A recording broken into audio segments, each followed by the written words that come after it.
بارونو دوست دارم، آروم رو شیشه میکوبه، میگه تو پشت در وایسادی یا این یعنی حال من اون روز خوبه. تموم درداما، همه استرس هاما، همش یادم میره وقتی میبینم داری میبافی موهاتو. هوا که هر بار دو نفرم از حس خاصی یه احساسی میگه باید پیش تو باشم. اینا حرفه بارونه، بارونم خیلی دلش میخواد با تو باشم، هر جا باشم آسمون واسه ما ابریه، اینو خودش میدونه.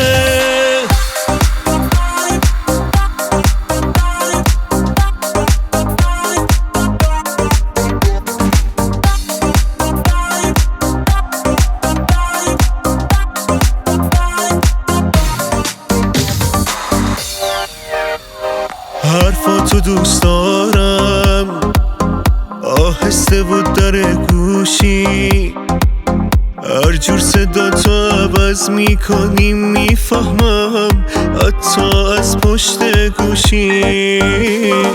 پاییزو دوست دارم چون که بارونی روزاش داره میگه دوست دارم، با ریتم موزیک خشخش برام.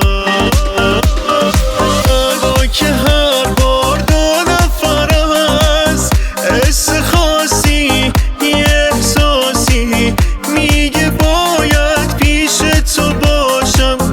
اینا حرفه بارونه، بارونم خیلی دلش میخواد با تو باشم، هر جا باشم آسمون واسه ما ابریه، اینو خودش میدونه.